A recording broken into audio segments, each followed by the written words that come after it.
So anyway, there's a big controversy around the station. Which is what? Well, you know that Scott the engineer is always mad at us in some way because... I thought we were getting along. No, he's always upset with us because, you know, like at Christmas time, we all get gifts for each other and we forget to get gifts for Scott the engineer. Yeah. And I don't know, when we go Birthdays are forgotten. When we the first couple of times we went to Scores, we forgot to invite Scott. Birthdays, we always get gifts for everyone on birthdays. Yeah. And Mr. Norris's birthday's coming up soon, and all that kind of stuff. And you always think about it, you try and get him a gift and all this kind of thing. So, you know, Jackie has his 4th of July party every year. Right. He didn't invite Scott. Oh, come and on. Scott is out of his mind. Is that true? Yeah, he's going around. Please. Oh, please. So hurt. Why are you? We were doing fine, Jackie. Why'd you have to have this stupid? Yeah. And Jackie invites garbage men. I mean, Jackie will invite a dog catcher. I am not buying this. On the street This is a scam, Mr. No, You're swear in to the God. party. Swear to God. There's You no heard hidden this. agenda here. You heard yeah. Scott, tell the truth. You Be don't honest. know you're invited to our... Be honest. Wait a minute.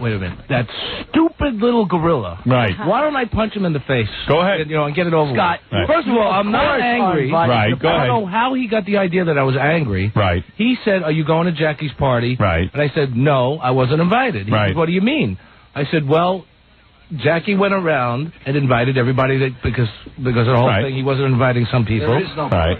And that was the end of it. I wasn't mad. Yeah, but I mean, you were hurt, and tell the You truth. wouldn't Gorilla, have wasn't he said- hurt? It was like everyone was invited Except Scott. me. Right. That's what he said? Yeah. Exactly what he said. Oh, wow. I said, but it's a general invitation. You know what's funny about Scott? Like, If most anything- people wouldn't even show the interns that happened. He would just go, oh, no, I can't go this year. But Scott likes to let people know, I was the only one not invited. Scott couldn't go up and say it to Jackie himself. So he Well, told no, the intern. but he's right. He shouldn't. I I feel didn't so tell bad anybody. He asked me. I Right. didn't tell him. I I said, didn't complain about it.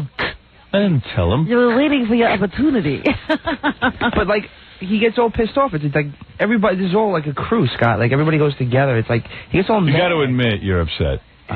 You know, just that you're Scott, you overlooked. always have that, like, downtrodden, I've been downtrodden, or Baby. downhearted baby.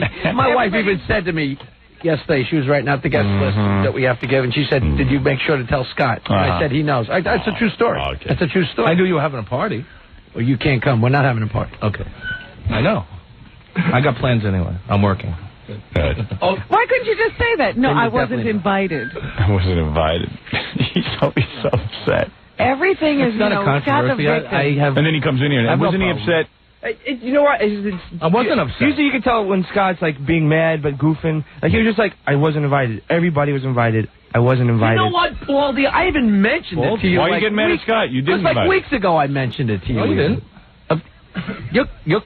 You're crazy. The first I heard of it Hey, was... so Jackie It's one overlooks... thing when the... Scott, admit it. Everybody, even Jackie, overlooks you. Of course. What is it like It's to be one so thing when overlooked? there's three couples going... No, excuse me. What is it like? Just stop apologizing. It's Remember, obnoxious. now, Jackie always does this. Howard, Remember between the me last and time you- Jackie had that dinner party. Yeah, right. That He invited everybody but Scott. What? What am I? My mic was off. You couldn't hear it. Oh, was it really?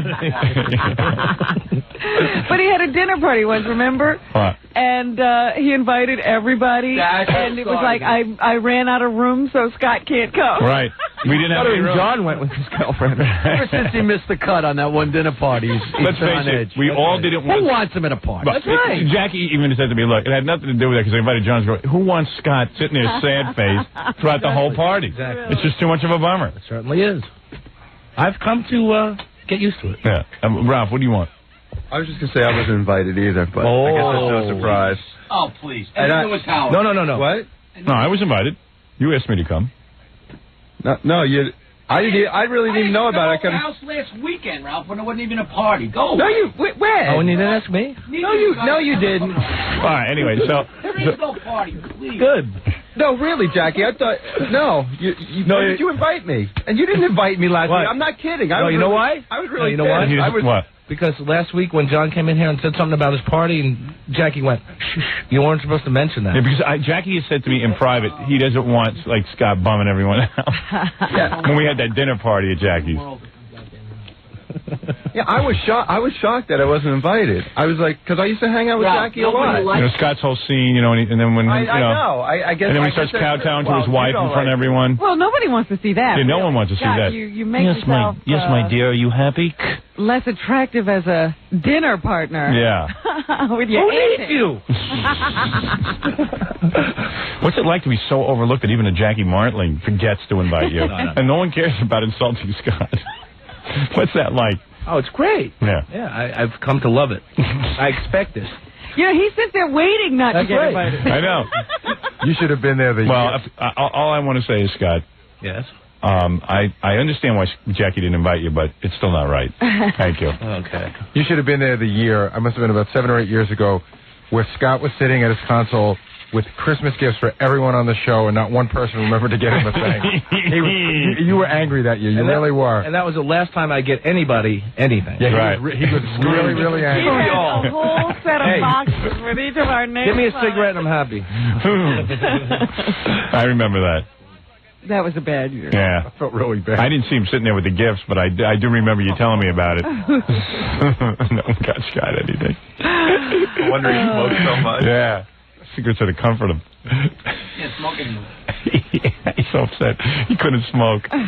Oh, boy. I'm sitting here with an armful of gifts, and I can't receive anything. And I know this is the season to give, but... That's right. It would be nice to receive. I wasn't upset. What did you guys do? Did you feel bad or anything? No, nobody cares. No, it was like, oh, that's too bad. I felt bad because I throw him... Because he tells me... You happened to see Like, he him. wouldn't say anything to you, but he tells me... Did he give us the gifts, or did he just... No, he did. I remember. I threw them away. No, I remember exactly what... He gave us, like... we all got, like, these little, like, hand games that you could play, and they were all, like, tailored. Like, I got a baseball one. Right. I mean, he actually... What did I get? I probably threw it out. He put some thought into it. What did I get? I don't know. You do, too. I don't remember. I really don't. You remember. No, I really don't remember. Yes, you do. It was a long time ago. I really don't remember. I really don't remember. I wiped it from my memory. Yeah. Mm-hmm. Mm-hmm. You got Gary a baseball game. I don't remember what I got everybody. I still have my alarm clock. Scott got you an alarm clock for Christmas? Greatest little alarm clock. Yeah. With a big button on it. Oh, yeah. He loves it. Yeah. Loves it. Yeah. You never got him anything, right? No, every time I look at it, Wait. every time I use that alarm clock, I think of him and then forget about it. What's so great is it's so sad for him, but every time this happens, it's so good for the show. So not only does he get screwed over, but we have a great time with it. But he did get me something, that Stump the Joke Man T-shirt. Oh, that's right. Yeah. There you go. He's always got gifts. Yeah. I just think, and it's funny, it's not even that we want to overlook you, because you are an overlooked person. We actually overlook you. No, I know. Yeah. Yeah, it's not like we think of you or forget you. We just don't think of you. I don't know why. Out of sight, out of mind. My only It friend. bothers you even. My only real friend No, is... it doesn't bother me. Yeah, it's not like he's ruled out. He's not ruled. That's Right. Yeah, that's what I mean. What's it like to be like a wall? You know, like the wall. The first 9 years it hurt, but after that... You know, my only friend really is Nick. Nick O'Teen. Oh, Nick O'Teen. Irishman. Good friend of mine. Look at Fred. It's killing him that he can't do his Scott impression. I don't feel bad. You can't even do it. How long are you trying to squeeze?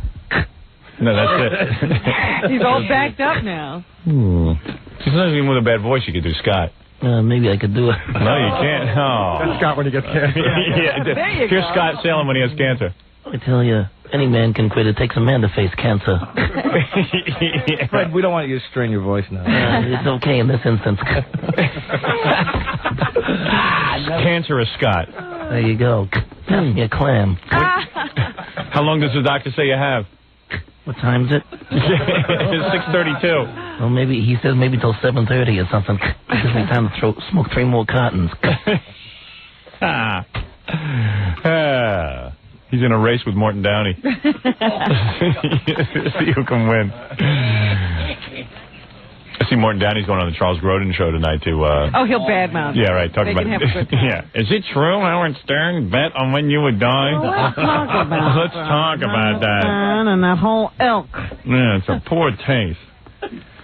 And even Dawn Imus doesn't do I that. don't understand it. Yeah, even Dawn Imus doesn't do that. And he's pretty bad. I have to admit, I used to think the man was funny until he started talking about me. Right. Even Dawn Imus don't do that. Hey, you're on the air. Jackie's out getting yelled at by his wife. talking about his party. It's funny. He's out there getting screamed at. Everyone's out there. Really? Yeah. Oh, God, I wish we could listen in. Yeah. That's all the good stuff. Maybe we can put her on the air. He's still out there getting yelled at because he's usually back in there. Yeah. Doesn't she realize he's working? She does. Why is she listening to the radio? Even my wife's asleep. I think she's lonely out there and she likes to get involved. Yeah, I think she likes to participate. Yeah. For years, all they did was talk about that party. Now you can't talk about it? I don't know. Where's Jackie? I want to hear how his wife yelled at him. I wanted to yell at him on the air. His wife's cute, but she could be a pain in the ass. It's just, I mean, you wish you could be there. What's he doing? I got one ear on the radio going, Jackie, should have been taping it, and the other ear going, listen, I can't control what goes on. Poor Jackie. He can't control at home. Yeah. He can't control here. Jackie and I were just saying, well, it wasn't Jackie's fault. When you talk about stuff, we don't control what you say. And we can't, you know. No, we don't know that it's. I never knew it was top secret. Supposed to know that that Jackie brought it up. No, Jackie didn't bring it up. I heard you got pretty well reamed. Still in. Oh boy! Look, there's the face. Really fixed that's the I want to apologize to my wife Nancy face. We can't stop you from talking. I know it wasn't your fault. Let her yell at me. We're having a small party by invitation only. Right, I know. Of course. You're allowed to do that. Yeah. Is she still on the phone? Could she yell for us? We would like to be yelled at. What happened? When I tried to tape it, he hung up. So he got it. I'm a big man. I hung up after she hung up on me. She hung up on you? Why is your wife listening so early? Doesn't she sleep? And how can she be so She has upset? antenna. You know, man, these wives. I've banned my wife from listening. Wait a minute. How could she be so upset she's hanging up on Jackie? What do you mean? He didn't do anything. I know. Well, that's her logic. I said she's cute, but she's just really a pain in the ass. Are all women this irrational? No. Not you. Jackie's wife's a handful. Oh, she gets lonely out there. You know, Jackie's a big star when you now. look at her, you see she's a handful. Right. Yeah. Oh, yeah. 2 handfuls. Yep. 2 handfuls. She said, this woman needs. And by the way, she loves that we're talking about this and loves that she's the focus of now. You know, she's somehow shifted. Throw in the name of a band, all of a sudden it's all right. The whole world. No, I'm not doing that. No, but I didn't. It only encourages it. I didn't mean to do it. She's torturing you during the show, and I don't like that. I mean, look at what she did. She even kept Jackie out longer, past the commercial break. So if you didn't know he was having a fight with his wife, you'd have to wonder where Jackie was, so you'd ask. Yeah. What? Hey, you're on the air. Hi, I wanted to know why it is that Jackie just didn't have invitations made up to say everyone come to my party except for Niggers and Scott. Except for what? Except for Niggers and Scott. Oh, Jesus Christ. All right, thank you. I don't know what that's all about. Here's Jackie's wife. What are you yelling at him for? Yell at me, honey. Howard, stop talking about the stupid party. So attractive. Just when I start getting attracted to her, I hear that voice. Talking about the body. There's a little laugh for you. Yeah, well, for me. Tell him why I hung up on you, Jack. Tell him why I hung up on you, Jack. Why did she hang up on you, Jack? Because he hung up on me first. Well, he can't take it. What do you want from him? He's working. I'm the one who brought it up. What I said to him was, first of all, to just say that there's no party. Right. No matter what you said. Right. And then Got a coach. What, coach? She's a coach. Look, listen to her rationale, what I should have said to Ralph. Oh, okay, go ahead. Tell him what I should have said to Ralph. When Ralph said that he wasn't, first of all, Ralph, you absolutely are invited. Oh, well, he didn't know that. He wasn't invited. Ralph is absolutely invited. Go ahead. But there's no party. But there absolutely is no party. Right. But when you said that, when Ralph said that he wasn't invited, Jackie said, well, he should just assume that he's invited. Right. And that's what I don't want. Yeah, you're right. You see, I agree with you. They're invited. So I said what he should have said then is, Ralph, I forgot. You are invited, but this is not an assume you're invited party. Right. That's all I said. The whole point of you not announcing the party was to not have everyone assume that they could just drop by your house. Exactly. You should have said I don't want 500 people at my house. I don't want it. So if I tell somebody on the show that's part of like 7 or 8 people, are part of an inner circle, and somebody I met at Neptune's 20 years ago will assume it. I got to go with Nancy on this one. Nobody from the show is invited. I really do. Don't you go with her on this? She doesn't want 500 people on the show. I don't at her house. No, nobody from the show is invited. Yeah, she doesn't want 500 people at her house. I understand that. Every year Jackie invites like Derelicts and... What? Jackie was in people. I mean, Jackie's life has been.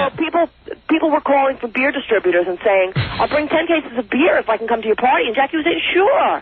Well, of course Jackie's going to have that. And I was saying, "We can afford 10 cases of beer. I don't want the beer distributor coming to my party." Right. You want Jackie's making enough money now. Nancy, I have to commend you. Yeah, I agree with her. Am I crazy? No, she just said something that was music to my ears. She said, "I'll pay for my own beer." I can afford the beer. Yeah. I don't need a distributor. Absolutely. I would like my friend. Although, who invited Siobhan? What? Who invited Siobhan to the party that year? And Siobhan didn't even bring anything. You know what? That was when the party was such an open house. Bingo. No, there was no invitations back then. But the woman has realized her life has changed, Jackie. You've become more high profile. You're doing well now. She's saying, "Hey, maybe it's time we classed up our act a little bit."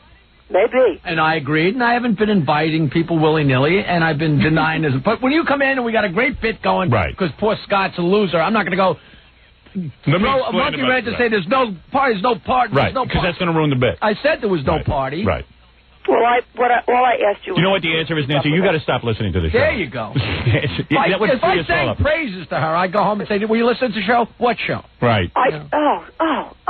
Why are you not sleeping? Because I'm up. For what reason? Because I wake up early. Why? Because. What are you doing up early? Sleep in.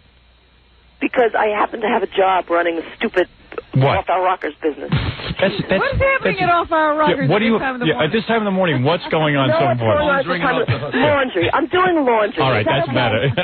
Jesus Christ. All right, go back to bed. Yeah, go back to inviting the whole freaking world to my party. All right, goodbye. Good orange, Mama. What a nut. She's got Off Our Rockers to run. Right. I got to run Off Our Rockers. Off Our Rockers is Jackie's record and mugs. Chuckles tonight, 2 big shows. Pay for my party. I mean, no party. Jesus. Let him ask you a question.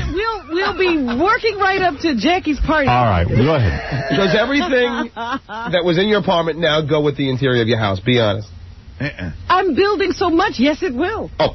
It doesn't now, Howard. It's sitting collecting dust in a garage. It's with the horses.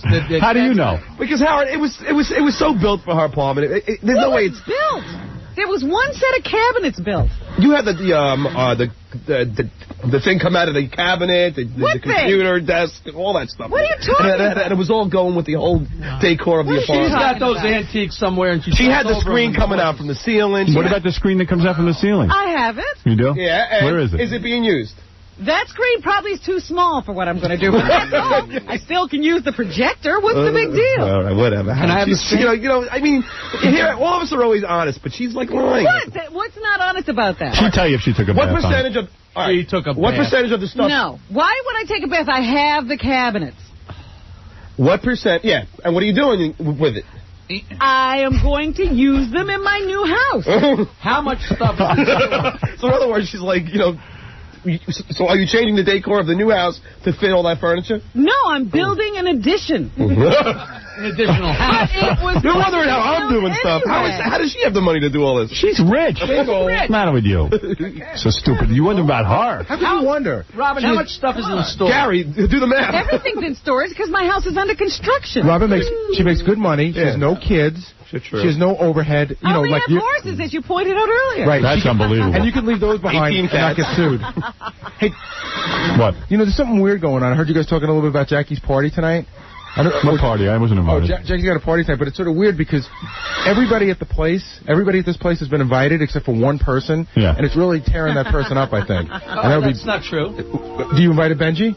I didn't invite Benji, but I drew the line in front of... I'm only allowed to bring like 50 or 60 there was people. A line. I understand that Jackie handed out invitations in front of Benji. And didn't give him one? Yeah. That's mean. All the E-guys, everyone on the show. Yeah, he drew the line. He gave it to the E-guys. The line was Benji. Benji. And also, number one, I couldn't invite... Howard, you had to draw a line when you had your... And Jackie's line was Benji. Right. And number two... But who else Friars Club and throwing up on somebody. Who else didn't make it? Into the party. Friends. I could have 60 people. Hold on. Did Anne-Marie make it? Huh? Did Anne-Marie make it? Yeah. Did Casey make it? Nice. Yeah. I didn't invite the interns. Yeah. Oh wow. I don't want Benji there throwing up on somebody saying that's what you're supposed to do at a party. Well, do you see, Benji, your behavior... You did not want to invite... He's very hurt. Your behavior affected your invite. That has something to do with where I draw the line, sure. If you know, Jackie can invite whoever he wants. That's exactly. Thank you, Benji. That's his business, and although, if you say, did it hurt my feelings or not, yeah, I'm curious why. Because you know what, the line was really just you, because everyone else is invited. No, that's like when he was handing out flyers, it was like to everyone right there, and even like the invitations were on flyers, like Jack would go up to people like, I especially want you to come, and he was handing them out to everyone, though. Right in front of you. You think it was to hurt you? No. But I think even like to the delivery food guy, I think I saw him handing out flyers and everything. The delivery food guy? I'm pretty sure. I know the guy pretty well. No, but I mean, the garage attendants. I've been in New York and I proved. Thank you. No, anyone here has a right to have their outside social life and to invite whoever they want. That's not do it right in front of you. To leave out someone, you have to hate them a lot to especially leave them out. Gary didn't invite Tom to his wedding. That was a mistake. I didn't do it on purpose, and I certainly didn't do it on purpose to embarrass him. But what'd you do? You drew a line. No, I didn't draw a line at Tom. I literally forgot to invite him. Howard, you didn't invite John to your daughter's bar mitzvah? I drew a line that just said... Yeah, but Howard... Because it's a completely different line. Me, Robin, you, Fred, and Gary. That was it. Yeah, but I'd be invited now, right? No, and I'll tell you why.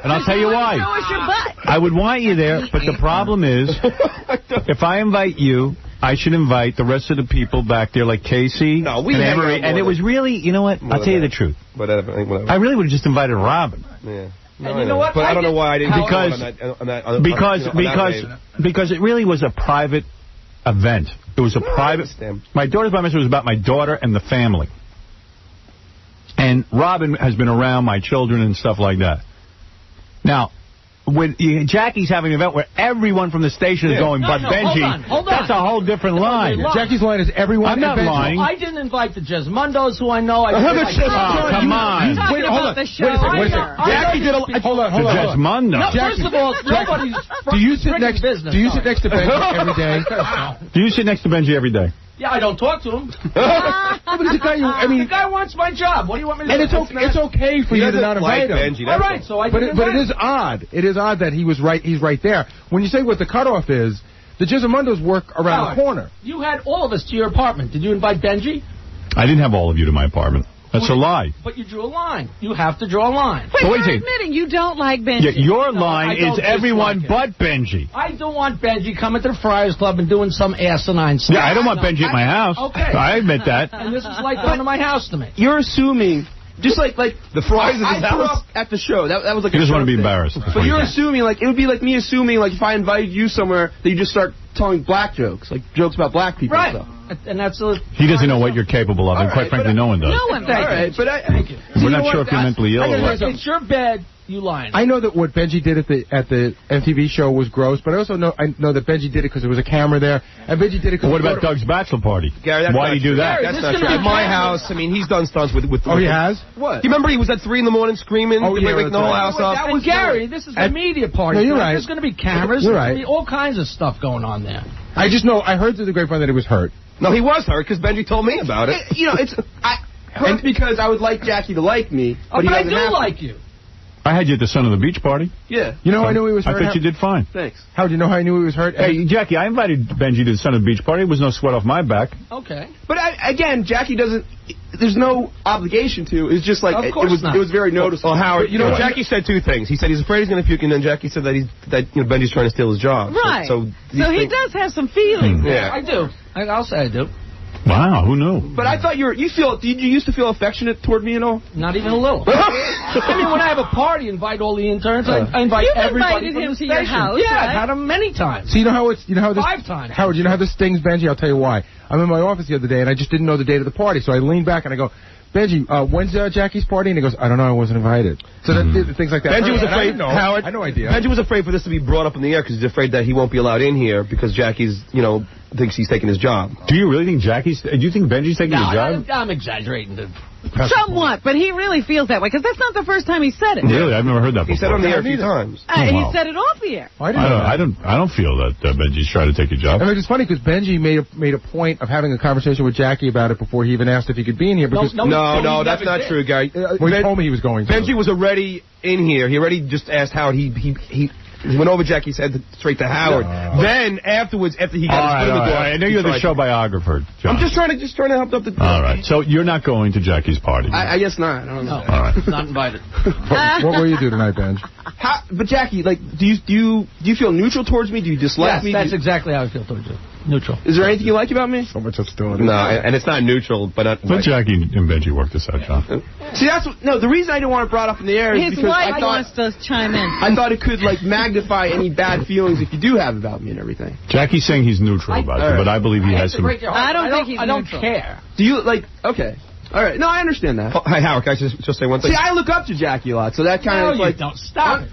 All right, fine. Well, Jackie said he soul searched, and he came up with he didn't want Benji there. But this way he did soul search. Yeah, he soul searched.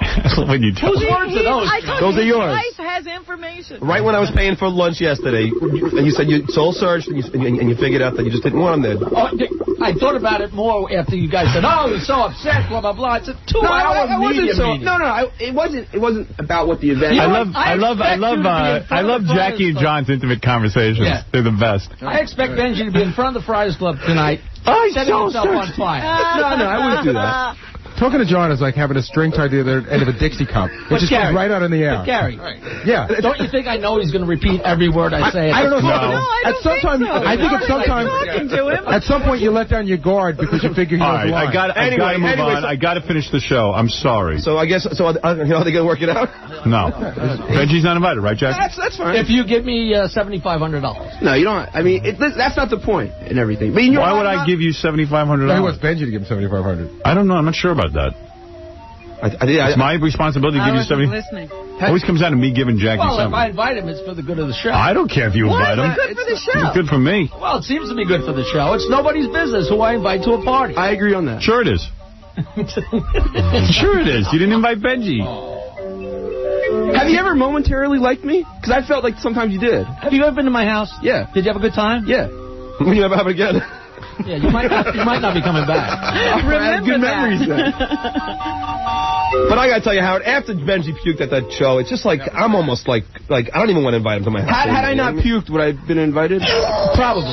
All right. It's just like he's just... Wow. Yeah. Is that the honest truth? I feel like you would do anything for attention. Are you glad that you had a reason You not almost to threw up invite on me? Robin. No, I'm not. Okay. Let me ask you a question, though. When you take out your private parts and chase Casey with it, Jackie... Do you think that's good at a party? I'm not sure, but if somebody said, I don't want to have you back to my party, to my house, because you did that, I would understand. But maybe the same drive that Benji has to be noticed, you have. I'm not But at least Jackie's doing it at his own house. Right. Okay. Howard, all right, fair enough. I'm just trying to understand. Howard, didn't Jackie stick his finger somewhere? Oh, yeah. Jackie was at a party and put his finger where the sun don't shine. Believe me, I'm not saying that's not inappropriate. That's not the argument here. Yeah, I'm totally inappropriate. Did you once tell Nancy Davis or Nancy Reagan or whatever, Maureen... Patty Davis. Patty Davis, didn't you tell her some joke about her dad having Alzheimer's? Funniest thing I ever did, yes. Sort of appropriate. You can read about it on jokeland.com. See, that's the way to stop these discussions.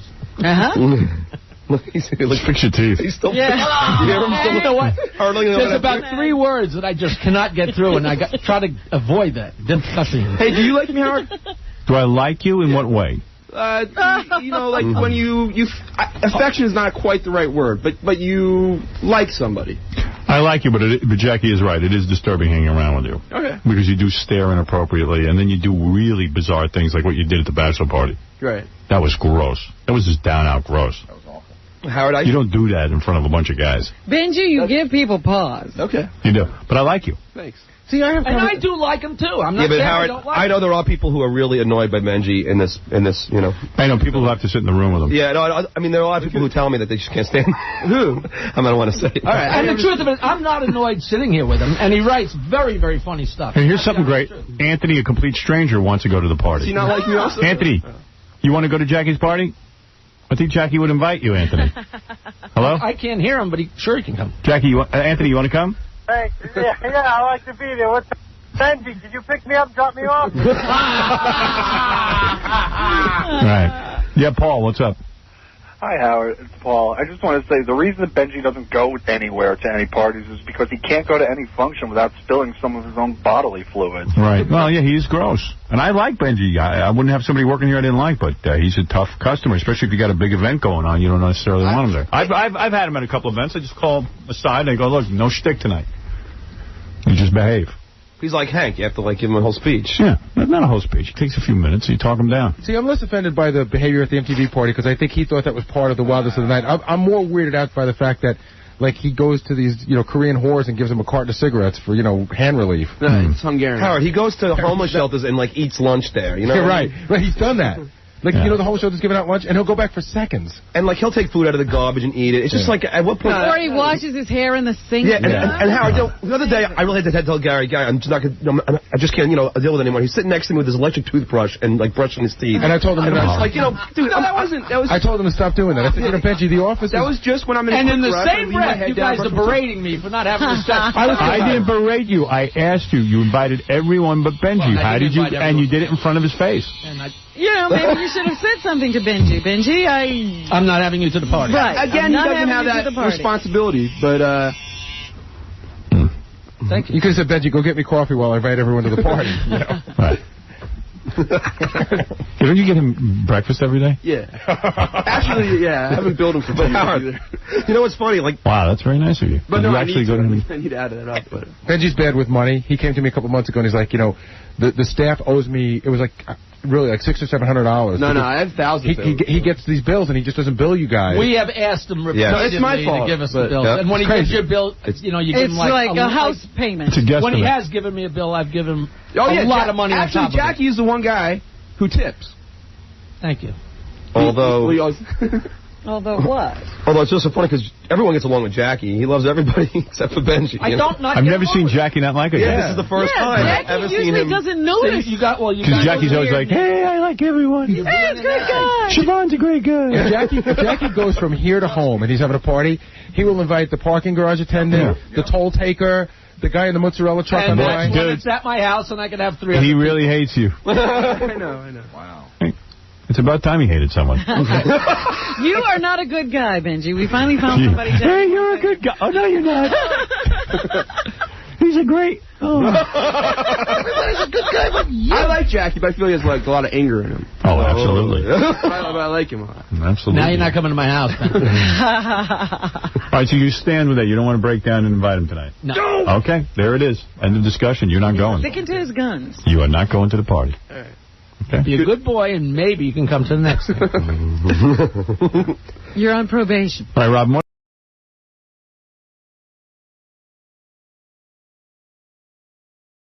Coming up in a couple of minutes, something really cool, the world's tallest woman. Is that what Gary was doing? Well, here's what happened. Gary booked the world's tallest woman like a couple of weeks ago. Because I'm dying to know about her life. Yeah. She's like literally like 8 feet tall. She's taller than you. Yeah. And, oh yeah, I'm a shrimp. And she's the world's tallest woman. Is she here yet? No. All right, so listen to this. So the world's tallest woman can't get here in a cab. She was going to take a cab over, but she can't. So Gary arranged, she said, you got to send like a van. Oh, so she's got to have headroom. Well, yeah, she can't fit into a cab. How tall is she, do you know? Not only is she 7'7", but not only is she the world's tallest woman, she's tied for the world's tallest human. Right. Oh, so she could even top guys. Like the tallest guy. Yeah, so she can't literally fit inside a cab. Although you can probably stuff her in there. Yeah, you can bend her in a certain way. Feet out the window. Yeah, in a pinch, she could throw her feet out the window and her head out the other window. Well, in that knee chest position, I suppose she could like lie on the seat, couldn't she? If her life depended on it, if Hitler was coming for her, and I'm sure he would have. Get into a cab. Yeah, I'm pretty sure you can get into a cab. So. Because I heard Gary on the phone trying to explain to someone. Well, let me tell you what's going on. What? Well, Gary arranged to have the K-Rock van pick her up. Because in the van, she can sit. She can sit on the floor or something and sit comfortably. They said this is really common. Whenever they go to a radio station, the radio station usually sends the van. Right. So, fine. Gary sets up for the van. John walks in typical of our organization. There's always a miscommunication. What happened? John's like, world's tallest woman can't get the van. The van's not in the parking garage. No one knows where the van is. How did we lose the van? So Gary's like, not my fault. I'll set it up. It's been set up for a month, Howard. It's set up for a month. Absolutely not my fault. It's not my fault, Wolf. What happened yesterday? What do you mean? What happened yesterday? Yeah, I can't talk about that. You mean when Gary screwed up yesterday? No, Kathy? No, not that. Oh, no. I'm simply saying you got a guest coming in today. Yeah. Do you check to make sure everything's okay? Of course, absolutely. So what happened? Where is the van? Absolutely check yesterday. You did? What'd you do? I gave the exact address to Jody, who was in charge of the van. Right. Absolutely. Okay. She called the van driver. He went there to get the van this morning. It wasn't in the garage. So where is it? They sent it out for promotion last night. When the guy got done with the promotion, he went to the garage. The garage was closed, so he took it home. Good. Good work. So what do we do now? How do we get the world's tallest woman here? We're working on it right now. We called the van driver. We told him to get down here, and Tom's brother owns a delivery service that has a bunch of vans, and he's trying to get... Whoever gets the van over there first will pick her up. So she was supposed to be here at 7, so she'll be late. Yeah, she's supposed to be here about 7:15, and she still might be here at 7:15, but she's got to be gone by 8. Right. Maury Povich has a different van picking her up here at 8. Can we use Maury's van? Get Maury's I don't know how to go. I don't know how to go. They don't know how to get a hold of Maury's van. We got such a dump of an organization. It's just pathetic. But Robin, I'm the only one who really worries. If I was in charge, it never would have happened. Okay, now Robin, I would like you to go through this whole process with me now and explain to me how this is my fault. I just asked. No, but I want you. I gave you all the. Wait a minute, Gary. Nothing is ever your fault. I laid it out for you. No, nothing is ever your fault, Gary. Robin's going to figure out a way that this is my fault. And I want her to do it. I'd like to hear it. Nothing's ever your fault. No, I'd like. To, I've never once heard you admit fault. I'd like to hear Robin tell me about it. How it's your fault? I didn't say anything. Why would you put words in my mouth? I'll tell you how it's your fault. No, you were asking me yesterday. You say, did Gary check? You're looking for the way that I'm the idiot. I simply asked the question. She you just answered said, it. We're trying to find out what you did. And what would you have done? It is never your fault. What would I have done differently? Yeah. I probably wouldn't have left it to Jody. Why would you have not left it to Jody? Because Jody is a secretary. And Jody doesn't care if the world's tallest woman is on my show. I would have called the van driver and found out who was taking the van. I would have found out the schedule for the van. I would have probably slept in the van. Yeah, but that's me. I'm a nut. Right. That's how I take my job seriously. I took it very seriously, Howard. Yeah. When did you find out that the van was not available? Oh, about 5.5 minutes ago. Yeah. But expand, Robin. I would not have left it to Jody. See the wheel spin and expand on it. I would not have left it to Jody. I'm sitting here thinking that. She's just trying to find out. She's just trying to find a way to pin it on. Well, that's right. No, I'm just that's exactly right. What could have been done. That's exactly our job. I'm waiting. Everything I do gets screwed up around here, but it's never Gary's fault. The point is that if we don't do this, this would happen every time. Right. So we have to do this. We have to figure out a new system for you. And we'll talk about. You know it's never your fault. And we'll talk about yesterday tomorrow. Yeah, we'll talk about that. I got plenty of thoughts on that. I've got an organization that actually sabotages my every move. But anyway, the world's tallest woman's coming in. Maybe. I just want to know how big her vagina is. Does that have to be different? I don't know. I mean, like, midgets don't have different genitalia, do they? You don't know for sure. You haven't been with a midget? They always say they do. Like, I'm really tall, but I got a small one. Yeah, but yours is in the realm of normal. No, it's not. We've never seen it. Yeah. Trust me. He's had children. I figure it must work with a normal human being. I have microphallus. I really do. Do not. I do. How does having children make it a normal? It isn't. I just have sperm. You're right. That's all you need. Yeah. No. You can't inject it without the normal apparatus. Why? You can have an accident outside of a woman and still get her pregnant. That's highly unlikely. Well, it happens. You've had 3 unlikely occurrences? All I have to use is get as an inch, and I can get her pregnant. Oh, you've had 3 unlikely occurrences. Yeah. No, I mean, I wasn't outside of it, but I'm simply saying... Almost outside of it, right. You weren't. I hear you. You told me that at erection you're normal. Well, I told that to you because I got embarrassed. I'm not normal. Because with micro whatever you're saying, you're not even normal on erection. I'm pretty sure I've measured myself at arousal, and I'm 4 inches. Okay? What is the normal? My fingers are longer. What is the normal? It's got to be at least 5 to 6. No, I think you're in the 4.5 to 5 range. Yeah, I'm in the 4. Normal. I'm a little under normal. That's normal? Yeah. Hey, you're pretty big. I've seen you. You're big. Feeling above normal. Yeah. Slightly. Unfortunately, you're qualified in that area. You don't need brains for that. Right. All right, thank you. You know, it's really funny. I know Gary's feeling weird that Boy Lee became the general manager of a station. He claims not to. But he does. You know, I'm really not feeling weird about it, but I do have to admit, on the way home yesterday, Can we take a... I was just wondering, what do you think he makes? What do you think he's good for? He's probably going to make good bread. He's probably making $150,000 plus. Yeah, you're talking 6 figures. Probably he's making a percentage of the sales too. So what would you say? Yeah, what would you say his total annual income is? He might make $200. That's cool. That's something to be upset about. I'm not that upset about it. Really? Okay, good. But I wouldn't want to do that. I don't find any. You don't want to do anything. No, I find. You like doing this. I know. I find no enjoyment in being a general manager. I know, because you'd actually have to motivate people and work.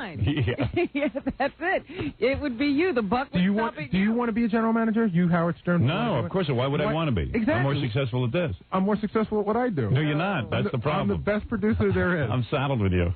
Saddled. Yeah.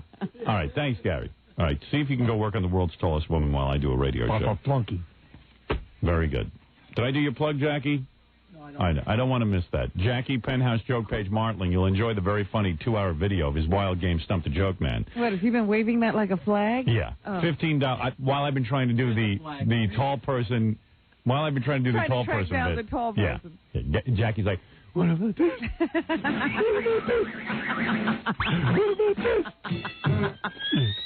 It's time! This is part of my salary, this plug. This plug is part of my salary. I get prime time!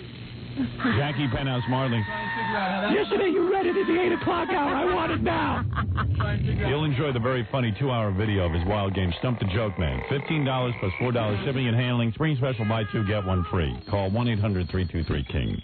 Thursday night, April 11th, Jackie at Rascal's Comedy Club in West Orange, New Jersey, with Jake Thomas on keyboards. For Jokeland's web address and Sergeant Pecker info, call 516-9221.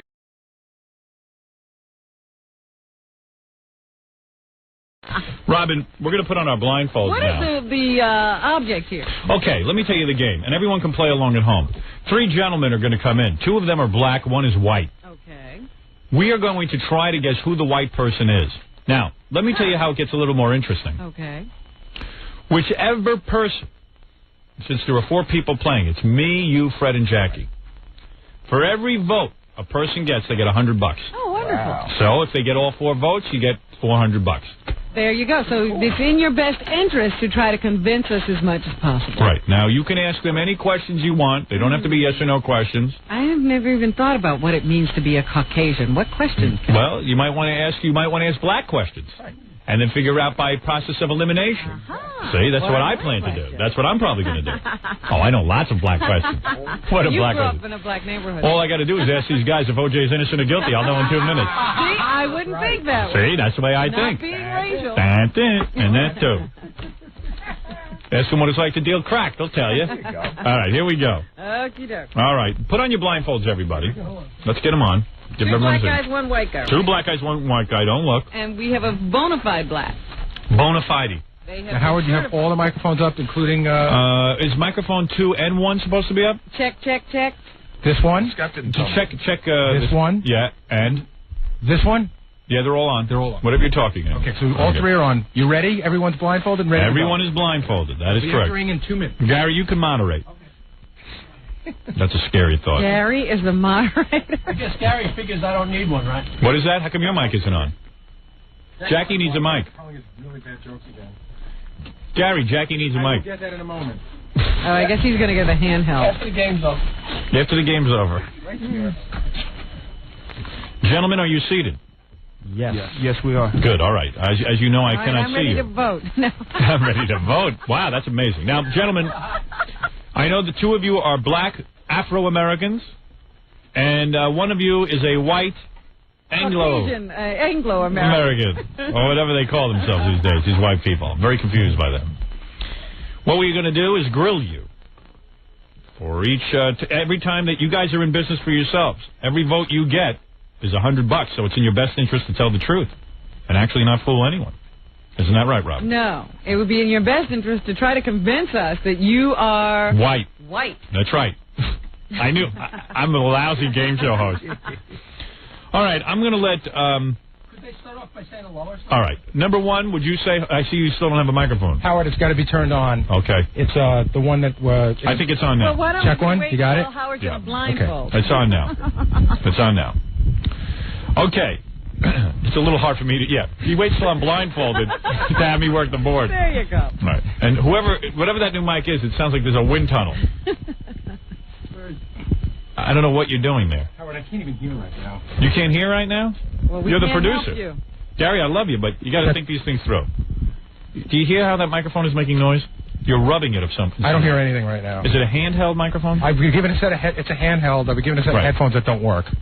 Okay. All right. Listen to me. This is very good. To our guests, I apologize.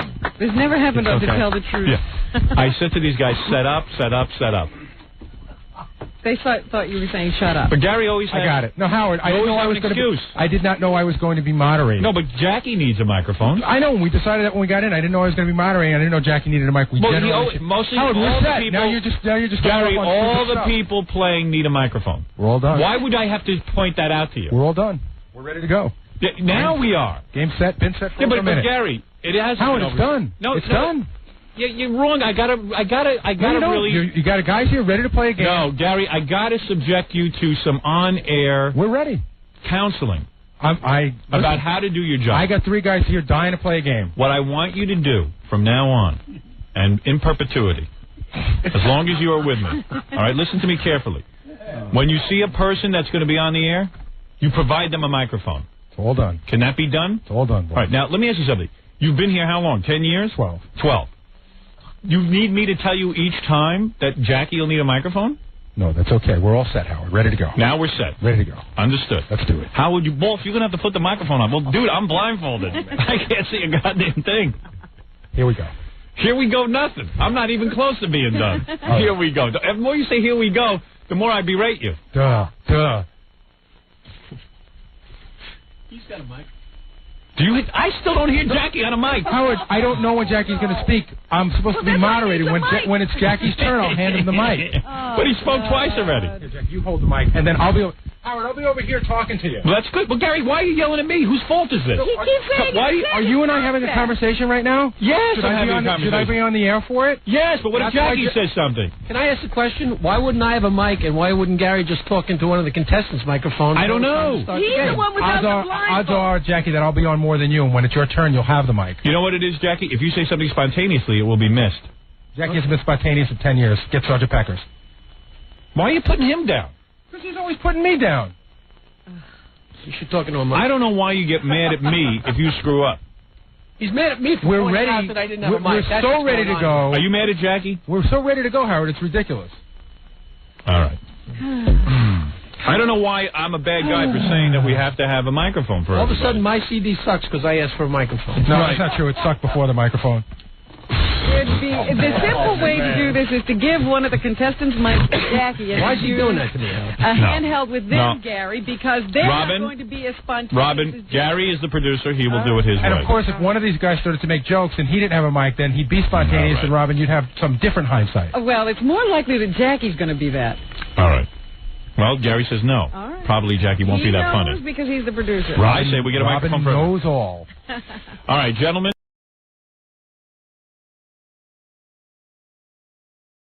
You're on the air. Hey, how you doing? Hey. Yeah, I got a question for you. Okay. What exactly would you do if you were in my situation here? I'm a transplanted Michigander here in L.A. Right. And I'm trying very desperately to break into the studio situation. I'm a guitar player. And, you putting on a voice, or is this for real? Or is this a big secret? No, sounds like you're I'm just trying. I'm just trying to keep it down, just not to wake up my wife. Oh, okay. Oh. Anyway. Yeah, your wife will be thrilled that you're still trying to make it as a musician. What does she do? I think he's lying to us. I think his parents are asleep in the other room. No. Oh, yeah, I'm 37 years old. I still live with my parents, but that's irrelevant. I want to break into the studio. So what do you want to do? You want to be a studio musician? Yes, exactly. Yeah. And, it's, nowhere in the world... Oh, no, come on. No. Oh, come on. I see. You dirty rat. Nowhere in the world are there more musicians per square mile that there are here. What are you playing? Guitar. And, why don't you marry Roseanne? Oh, Jesus. There's none of do her for like a 4-year stint, and then you're rich. There's not enough beer on the face of this earth. All right, I hear you. All right, so go ahead. You're a studio musician. And I've been... How old are you? I'm 25. All right. Have you ever worked in a studio before? Oh, yeah. Well, back in Michigan, I was actually quite busy. All right, Michigan doesn't count, but go ahead, yeah. But he was quite busy there. Why would he leave? Well, anyone would be busy. Well, you leave because you're so successful that you want to give all that up and being broke in Los Angeles. Go ahead, yes. Exactly. Anyway, it's just gotten to the point where even though I'm out playing in all these like open blues jams and everything in all these different clubs, and I'm a fairly good guitar player. I'm actually quite good. But out here, it's just... Oh, listen to me. First of all, you were doing good in Michigan. In Michigan, your main competitor was a cow. You were the greatest guitarist. Your competition is cows in Michigan. You had a good situation there. Why would you go to L.A.? Well, he wants to hit the big time. So what do? What you have to do is you have to travel around. I don't have to tell you how to do it. You travel around and play with other musicians, and then they start calling you. But you hear what he's saying? What is he saying, Rob? He's saying he's just good in L.A. Oh, I see. You're not good, that good. Oh, I'm very good. You're not good compared to the other studio musicians. Well, actually, yes, I am. But the thing is, it's so friggin' clicky and so it's almost like, how the hell do you do it? Because I mean, I can understand like Stuttering John getting a recording contract. Even though I haven't heard his stuff, I did hear what he did at that house party you guys did on the TV show. Right. All right, he got a recording contract because he's on our show. Right. All right. Well, everyone knows that. Yeah. All right, but that doesn't mean anything. Meanwhile, he put out a record. Know that. Right. Yeah, and I don't know how. And, you know, and then I see these guys who, like the guy from the Crash Test Dummies who was in there in your studio the other day. Yeah. I don't know how you feel about how that guy sounded, but I've heard. Hey, that's proof positive why Mrs. Miller used to get on TV. All right, can I tell you something? Yeah. You remind me of a guy who typically can't believe everybody is famous except him. No. Listen to me. Listen to me. Okay. Listen to me.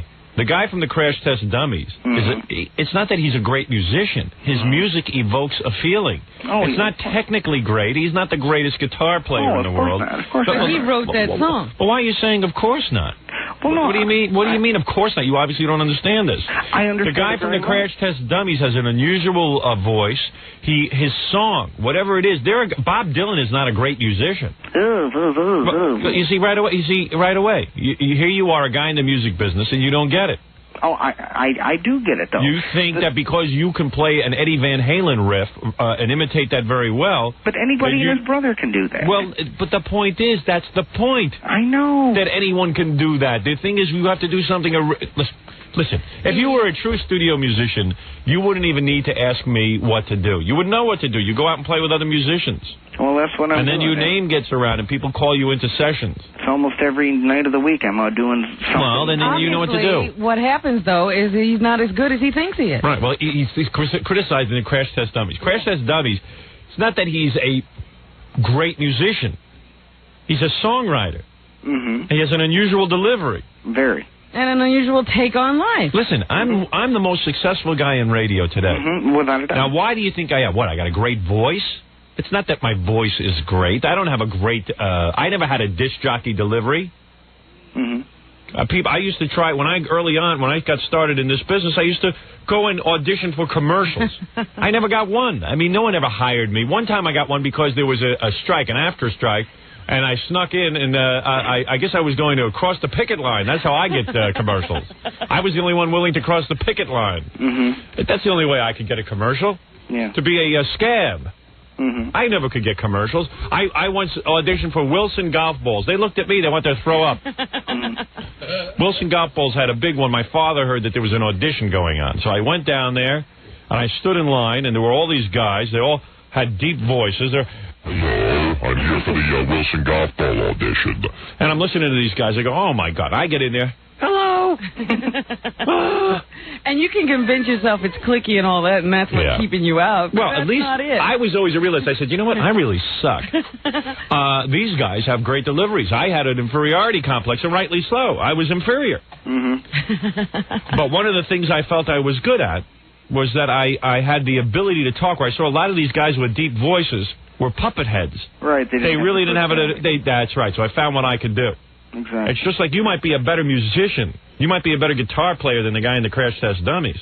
But so what? He's sitting and laughing at you. Yeah, he's got a record contract. Well, everybody's sitting laughing at me. Of course. What do you think? Do you think that everyone in rock and roll is a great musician? Those two guys, Right Said Fred, I'm too sexy for my pants. Oh, Jesus. Meanwhile, they're in the music business more than you. Oh, I know. I'm too sexy for my pants, too sexy for my pants, I'm sexy, my pants. Too horny for my wife. I'm too horny for my... That stupid song made those guys a lot of money. They're in the music business. Wait. Yeah, and you're sitting and laughing at them. Oh, I know. And if those guys asked you to play on their record, you'd do it. Oh, goddamn right. You're damn right.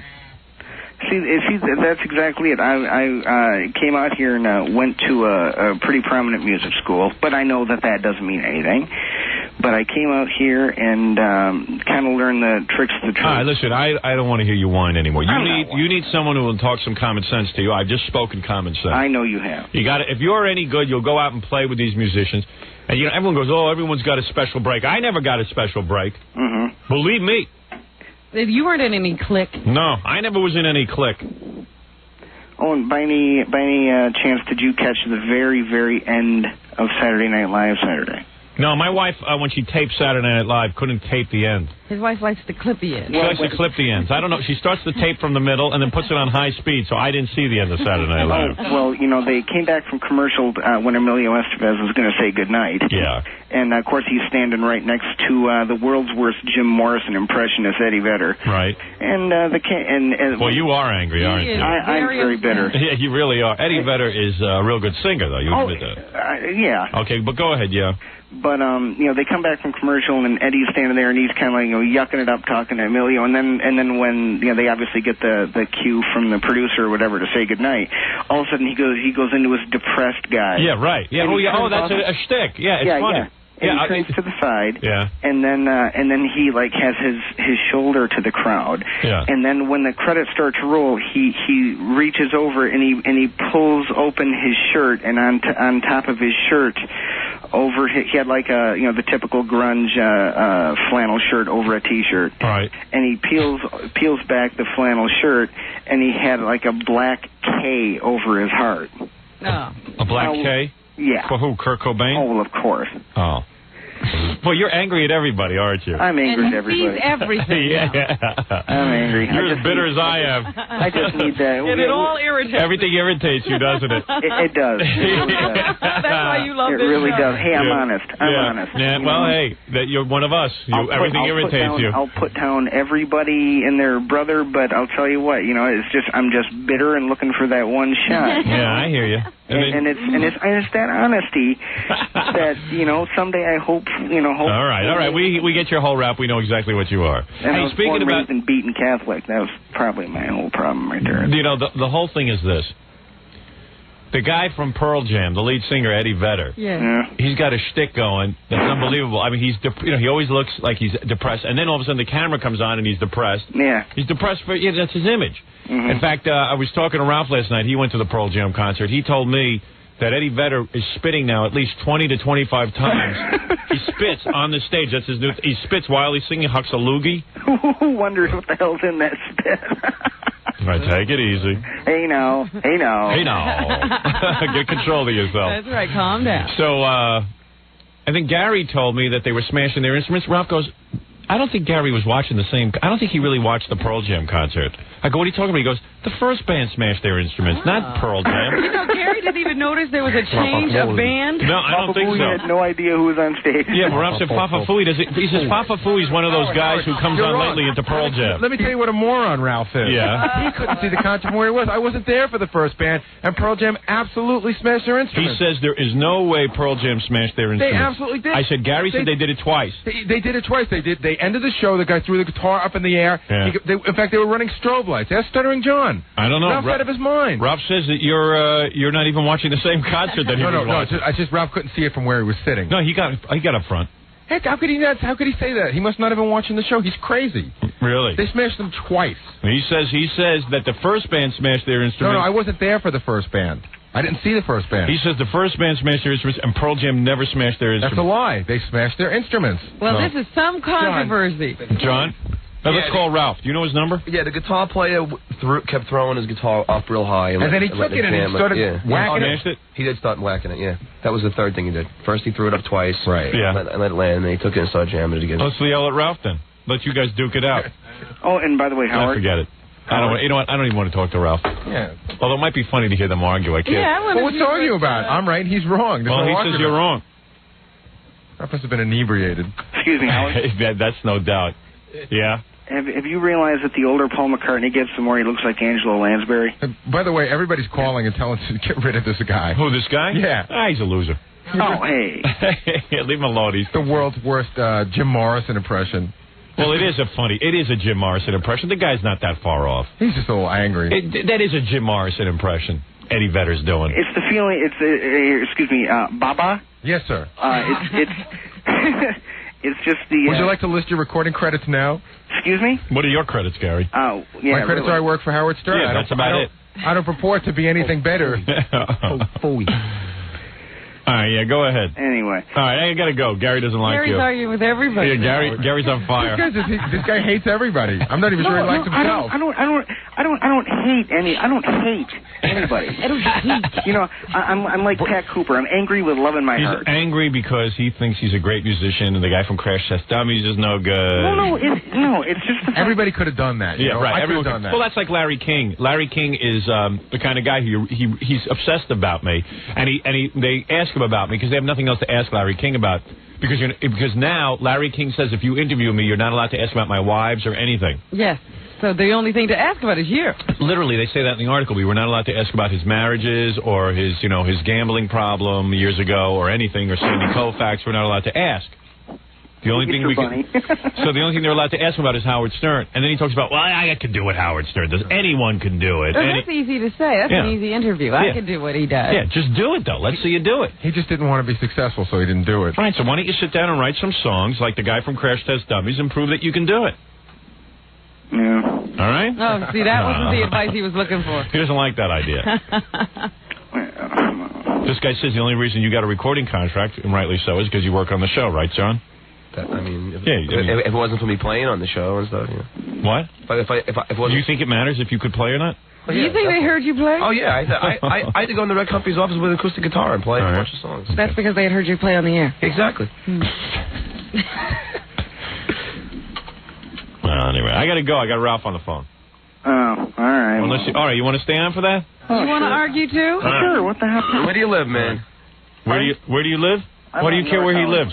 North Hollywood. North Hollywood. Does that help you, John? John will look you up. Well, you want him to play with you? If he writes songs, if he sends it to me, I'll give it to the people. Oh, shut up. You're in no position to help anybody. John's already like Bon Jovi. He's getting started a new sub-label. Yeah, right. Yeah, let me listen to your stuff. You never know. John the Power Broker. Yeah, I want to develop new talent. Yeah, I want to develep new talent. Develop your own talent. First, sell 300 records. All right. Not even 300,000. Just sell 300 records and then help this guy. Before you start helping all the other people. If John wants to hear your stuff, maybe he can help you out. I'll pass it along. I've got a kicking guitar demo, so maybe we could send that along. All right, send it along. Let me hear you play guitar. Why don't you go get your guitar while we talk to Ralph? Well, no, it's actually quite late. It's actually what? It's actually quite late here. Yeah, so what? Now's your chance. Let me hear. If I like it, I'll do something for you. Well, it's too late for musicians. Wait a second. Weren't you just complaining that not enough people? Here's a chance to play for I don't know how many million people. Yeah, why don't you go get your guitar, big shot? Including people in the business. Yeah, everyone will hear you. Well, and I'll let you give out your name and everything. Well, actually, would I actually be able to send you something so you can? No. Go get your guitar. I want to do a session right now. The opportunity's knocking, and you're not answering. Okay, just a second. All right, go get your guitar. Look at this guy. You got to drag him into an opportunity. He's not getting any. If his favorite bands had come on stage and play, he wouldn't have to play. No, it's kind of late. Yeah. Okay, let me grab something here, Jesus. All right, let me talk to Ralph. Hey, Ralph. Dude. Gary says you're full of it. He says that Pearl Jam not only smashed their instruments, they threw them up in the air and everything. You don't know what you're talking about. Twice. That was the guy from Mudhoney. No. Yeah. What do you mean the guy from Mudhoney? I wasn't there for the first band, Ralph. Ralph, it wasn't the encore either. It was before that. Right, Ralph, it wasn't the first band. John saw it. What was at the end? Ralph, do you know when the strobe lights happened? Did you see the end? Did you see the end of the Pearl Jam show? Yeah, did you? Yeah. Did you see the strobe lights go on? Did you see the guy throw his guitar up in the air? Did you see him pick it up and whack it on the ground? Did you miss that? No, the last song. The last song they played. Right. Right. Is that what you're talking about? Well, they did it 2 times. You're talking about it's going to be a fun trip to Albany for the governor's race. Well, no, it won't, because Ralph's luckily not on the bus. Oh, what are you doing? You putting him in the car? Yes, it's nothing personal, but we didn't have enough room, so Ralph and Ratso and Peggy are going to drive together. Well, hold on. In the words of Kenneth Keith, hold on. Well, it gets worse. You and Ratso are sharing a room. Yeah. And Ratso was very upset about that. Ratso's upset? Yes. Are you serious? Ratso's lucky he's even coming. We don't need him there. He goes, what? What? I got to share a room with Ralph? Yeah, well, otherwise he has to pay for it. He doesn't have to. Yeah, I mean, you got to understand something. We only have 15 rooms. People are going to have to bunk up. Or don't go. Okay. You don't have to go, Ralph. I don't? No. Okay. You're out. All right. All right, Ralph's out, and we can tell Ratso now he's got his own room. Ratso's got a whole room to himself. There. So those guys at the end of the Pearl Jam show weren't part of Pearl Jam? Is that what you're saying? No, they were that was Mudhoney. Ralph, what side of the stage were you sitting on? Hey, Ralph, you're an idiot. You're telling me really Gary doesn't know what he's talking about. And Ralph was giving me this whole rap how Gary's just a guy who goes to Pearl Jam. He doesn't even like Pearl Jam. That's so not true. He just goes because it's, it's like the thing to do. Gary was singing. Like what Ralph does the thing to do? No. Yeah. Gary was singing out loud, man. Gary was singing out loud? You didn't hear me, did you? Yes, I did. Oh, we got to get him to sing. Gary was singing at the Pearl Jam? Yeah, it's great. But Ralph, when you want to share some of that with us? Listen, what was the song? What was the last song they did? The very last song that they did. Yeah. I can't remember. It was a heavy one. It was a heavy song. Do you know either, John? I don't remember the name of the song, but Two big fans over there. What was it? You tell us. Was it Go, Ralph? It was Sonic Reducer. Okay. And that's when they broke the guitars. Pearl Jam did. No, it was the guys from Mudhoney came out. And that was the encore. That's the guy with the blonde hair you're talking about, right? Yeah. No, it was before that. It was in the Pearl Jam set. Before the encore, they did this whole song. They had the strobe lights going on, and the guitar player on the left with the hat on, or the blonde guy with the mustache, Ralph. Yeah. Retards. He started throwing up the guitar. Hey, Ralph, were you stage left? Huh? Were you stage left? Were you stage left? I love when John argues. Were you on stage left? I was stage middle. Then how could you not see it? I'm surprised. Well, you know what? It was probably the strobe lights, and your mind was going every time it was dark. And you're saying they Ralph, were you really high? No. Don't lie. No. Because I was straight. What, suddenly Ralph's drug-free? Were you high or not? No, I had all my faculties. Oh, well, that's not many. He had all his faculties, like all 3 of them. His berry, his rollerblades. Yeah. His sense of smell and touch. So evidently, Ralph, you were putting down Gary on the phone last night. He called me like in a rage. Well, he's always... Gary's a wannabe, Gary. Ralph's always looking for airtime. Oh, yeah. I didn't. The only wannabe in this group is you, Ralph. You want to be Howard's friend. Oh. Gary, now, come on. Come on, Ralph, I thought we'd gone past this. Yeah, so did I. What's happening? You're the one who called me and told me Gary doesn't know what he's talking about. Oh, you didn't. They weren't running around breaking their guitars. They definitely did. All right. Ralph, dude. Before you put down Gary. And what I said, it doesn't really seem like Gary's that big a fan. I think he just wants to go there because it's something to do. Well, and that's the nice version you're saying now, so I can double it and figure out what you told Howard last night. I am a fan of the band and have been, and I apologize if it's not up to your liking. Well, Ralph feels he was there from the beginning and you weren't. It's a big deal. I discovered them. Ralph's a bigger fan than me. I'll give him that. Ralph, you're a bigger fan than me. More than a minute. I know the name of the songs, man. Sonic Blaster. Two big fans over there. Sonic Reducer. Who would admit to knowing that?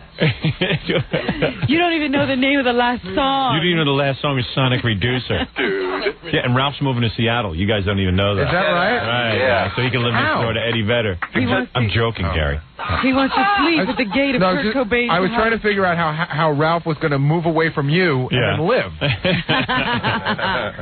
Look who's talking, man. All right, hey, I think it's time for a guitar solo from this guy. Yeah. Okay. Hey, Ralph, you're invited tonight, by the way, to Holly Davidson Cafe. What's that? I'm having my album release party tonight. But John trying to get that album mentioned in as much as he can. It's actually not, no, I just wanted to... Why don't you call him up on the phone and invite him? That's the only way I'm doing it. You don't have to invite him over the radio. You know who else is coming to John's party tonight? Joan London and her kids. Is that right? Yeah, big fan of John. Joan London and her kids are coming to your party. Yeah, I met them last night at the MSG thing. And you really believe they're going to... Monosodium glutamate party? The kids are big fans. So. Her daughter was looking at John starstruck. Really? Yeah, she's 13. Is she cute? Yeah. She's wearing her Pearl Jam shirt. She look like Joan? Joan's cute. Hey, Joan's real nice. Actually, she doesn't look like Joan. I'd love to know. She has like red hair and stuff. I think I could get Joan London. She's a great body. I was really surprised. Really attractive, man. Yeah, she's a little piece of ass. Yeah. Definitely. High-class piece of ass. Hey, Ralph. Hey, Ralph, Mike Judge is coming, man. Who? Mike Judge, the guy that does Beavis and Butthead. You don't know that? Cole. John's befriended the guy who makes Beavis and Butthead because he's a big fan of our show. So. Will he get annoyed when I ask him to do the voices? Yeah, you know, just go up to him all night and go, hey, do those stupid voices for me. Hey, Butthead, come here. He does it all the time. He's real into that cartoon, too, Mike Judge. I was reading an article that him and the guy who created Ren and Stimpy. John Kay. Yeah, Nickelodeon fired the guy who does Ren and Stimpy. Yeah. And he invented Ren and Stimpy. He started the whole thing, but they didn't like where he was going with it, so they fired him. The guy had signed away all his rights to his own cartoon. Jeez. Yeah, they own it. Isn't that amazing? See, I think it also... I got a feeling the guy with Beavis and Butthead signed away his rights to MTV. That seems to be the general feeling from a lot of people I talk to. Yeah? What is John doing? John giving hand signals. I don't know what that is. Landing a plane. You know why they got rid of the guy from Ren and Stimpy? That guy's the Pete Best of cartooning. You know what happened with the guy from Ren and Stimpy? What? He was taking too long to produce episodes because he was like an artist. No, that wasn't it.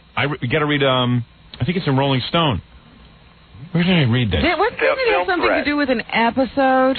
I know it is. Inside Media has a really good article by Ed Martin on Ren and Stimpy, and it says, I was just reading this yesterday. There was a lost episode. Yeah. There was an episode that this guy made that Nickelodeon or whoever runs that, USA Today or whatever it is, Nickelodeon considered it too controversial. Right. Was it? It's the guy who owns Ren and Stimpy in the cartoon. Like, they're two animals, and the owner of Ren and Stimpy is a guy named George Liquor. And because his last name was Liquor, and Ren and Stimpy were abusive to him and hit him over the head with a bat, Nickelodeon wouldn't run it. But meanwhile, Tom and Jerry have been hitting each other with bats for years. And what is the big deal? The guy's name was George Liquor, because like liquor, like as in booze. That we have become so politically correct that we're afraid to show a Ren and Stimpy cartoon because they hit each other with baseball bats. I saw an old cartoon where they have guns in the head and they shoot. Yeah, oh yeah, Bugs Bunny. I mean, it's ridiculous. So they got all freaked out about this episode and that he wouldn't back down. He says, hey, listen, this is what makes Ren and Stimpy edgy and all this stuff. So they fire him. Right. And now it's just sort of bland and milquetoast. But it's a franchise. But him and the guy who make Beavis and Butthead are like good buddies, and they stick up for each other. And they sit and piss and whine about how they're abused to each other. That must be a fun room. Yeah, that must be a real fun room. Oh, Ralph. That must be a really fun room. Mike Judge and the other guy get together and just bitch about how their various organizations abuse their cartooning. I wonder if they do it in the voices. This sucks. Oh, MTV sucks. Oh, they take my cartoons and ruin them. They did that to me, too. All right, dude. All right, you ready? Yeah, go ahead. Okay. All right, this guy wants to be... And now you've got a bunch of music fans sitting around. They'll analyze it for you. All righty. Yeah, since we know so much about music, we could tell you if you're going to go. You got Ralph there, you got Baba Booey, you got John. What are you going to play for us? This right here is something that I threw together. I have a home digital recording setup, and I recorded this about a week ago. Oh, so you're not going to play live? Well, no. All right. Okay, go ahead. You know, it's me. You can trust me. It's me. Yeah, sure. All right, got Right, it's not like Dennis Miller. Hey, this is Christian Slater. I know. Yeah. Jack Nicholson. Christ, thanks. All right, go ahead. All right. Eddie Van Nolan.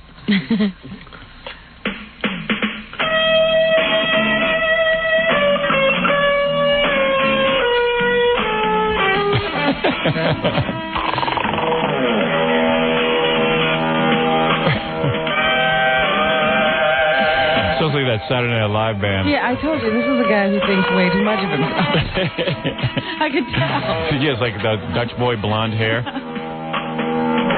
When does the porn movie start? Yeah, you should have some grunting over this music.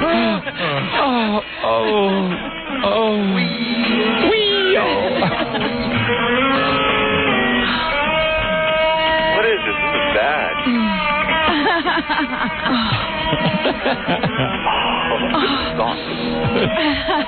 Yeah. Dude, how about some words?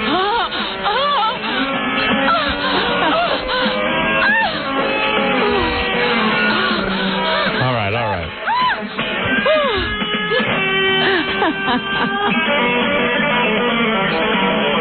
Not bad, though, is it? I mean, you can play. Technically, it's very good. Yeah, but a lot of guys can play lead and stuff, right? And Fred, you would know. Is he any good? He's technically good. You know, he probably could be a good session guy or something like that. But there's a million guys like this, right? There's no feeling in it. Oh, shut up, Ralph.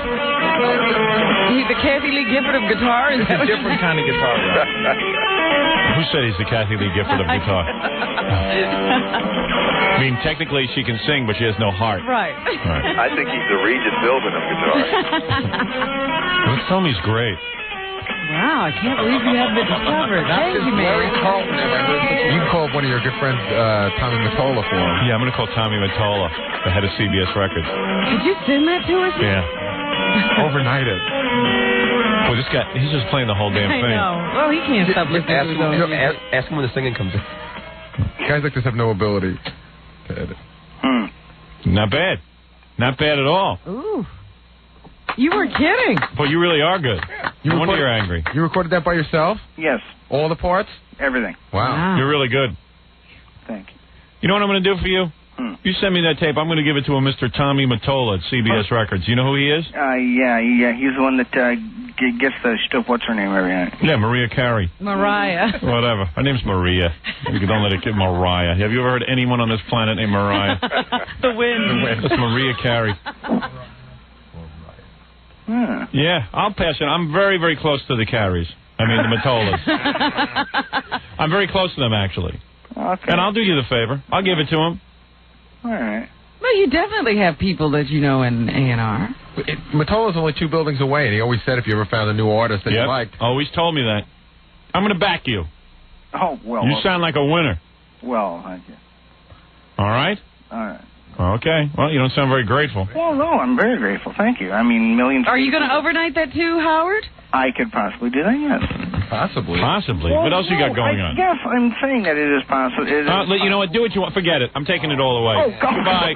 All right, goodbye. You just sound a little too relaxed for me. No, it's Now I see why people don't want to work with you. You're obnoxious. I was going to back you, but you know what? I'm going to back someone else. Oh, come on. I was going to tell you to send it on 2-track reel-to-reel DBX, but forget it. Oh, come on. Come on now. Call Tommy yourself. I'll give you the number, 516-922-9463. Go call him. Oh, man. All right, goodbye. How could you miss this gift horse? I'm just about to help the guy, and he's giving me attitude. Yeah. I wasn't. That's why you're a loser. I'm saying that, yes.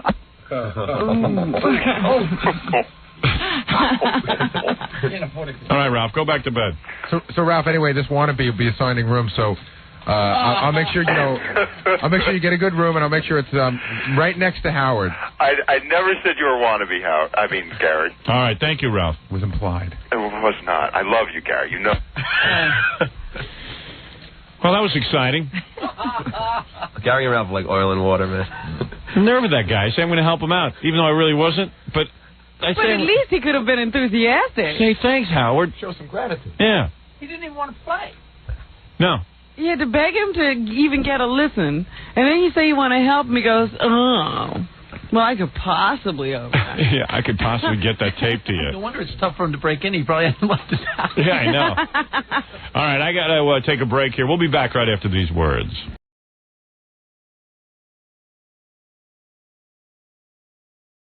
Oh, good. We found him. Can you give me that album, Gary? Hey, I have it. You want me to play it? No, I don't think so. He'd rather tell you the story. Yeah, what's the story, man? Can I tell the story about... You know which story I want to tell? I think I might. All right, is that okay? I don't know, man. Come on, man. It's funny. Come on. It's just me.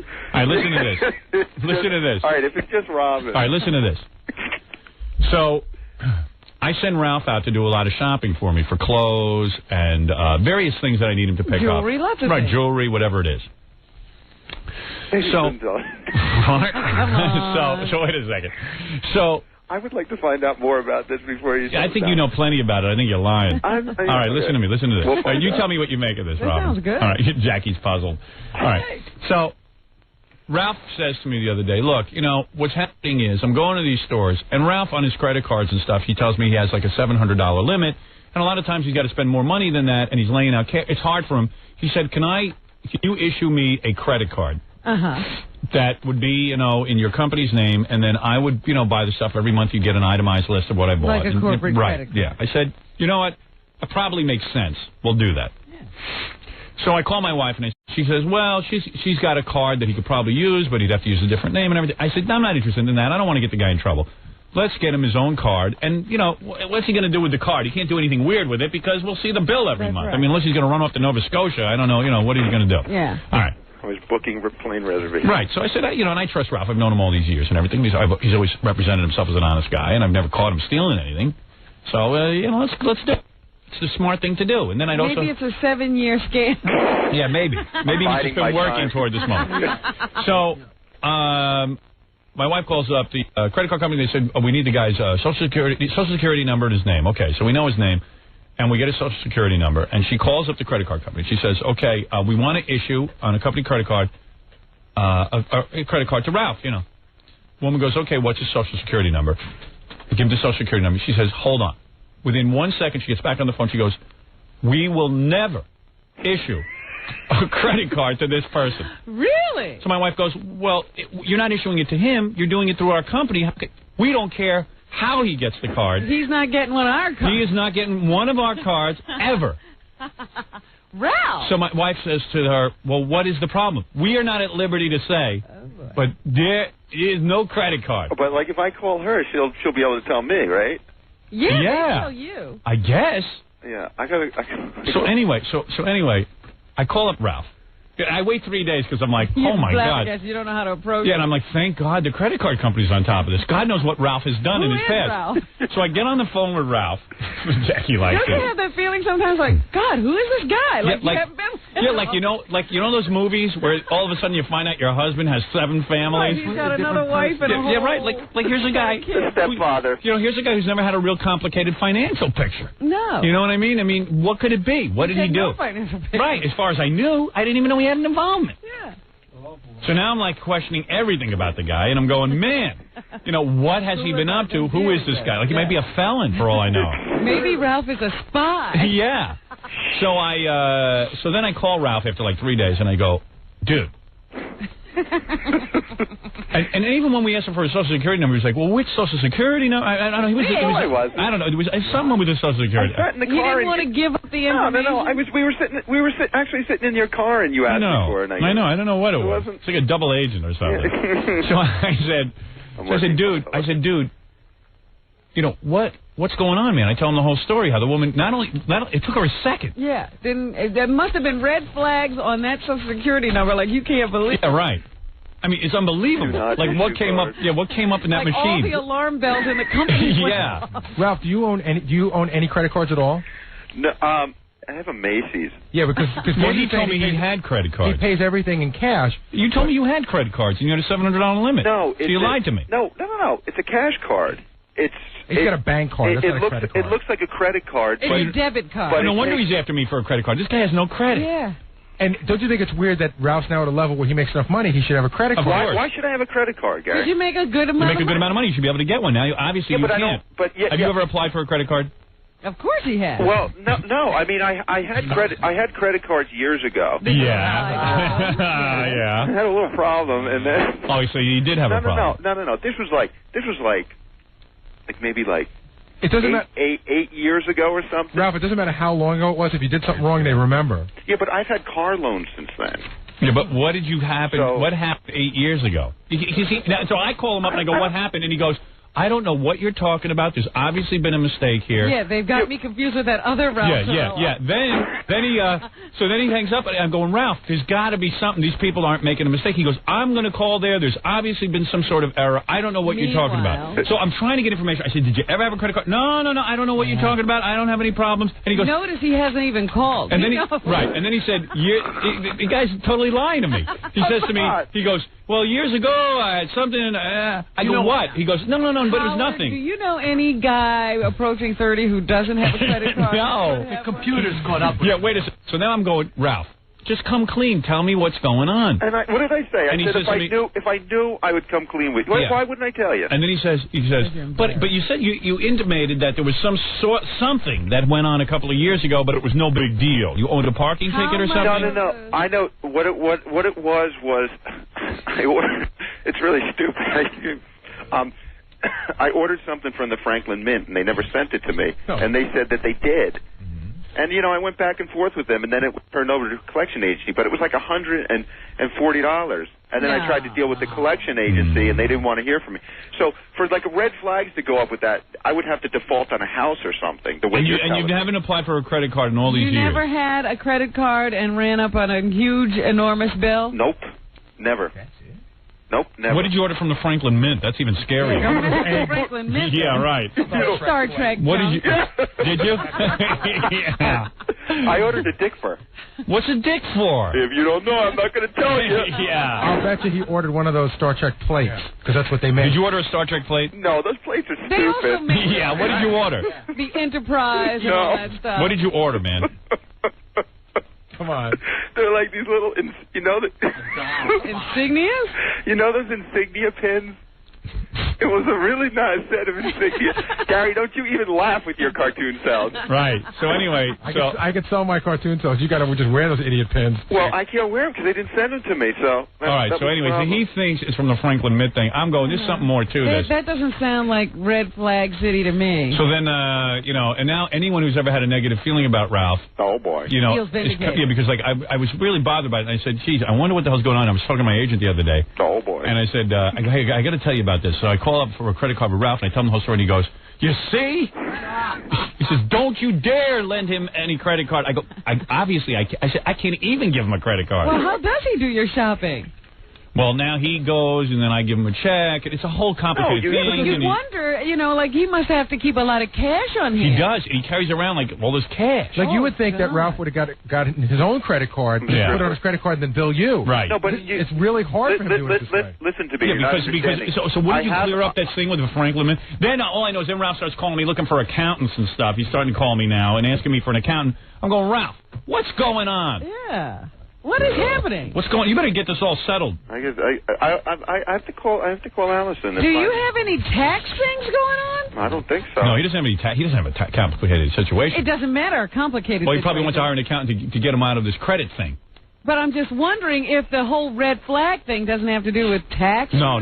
He's been paid. No, he's all set with that. His problem is that he needs an accountant to call up the credit card people. The credit card people. Why does he need an accountant to call him? Because he needs somebody professional straightening him out. If you haven't done anything, that has nothing to do with this.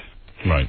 I'm not talking about that. And plus, he wants to invest some money. He's trying to get a whole thing together. I'm trying to get a little bit more responsible. He's trying to hide the money that the credit card people. Yeah. Howard, how long has Ralph known that the company turned him down for a credit card? I'm sure he's known. Well, he's known for a day or two. Oh, just a day or two. Yeah, I just called him yesterday. But wouldn't you call right away if it was something that shouldn't have been yesterday afternoon. Listen, you don't think Ralph in all these years hasn't applied for a credit card? I don't buy it.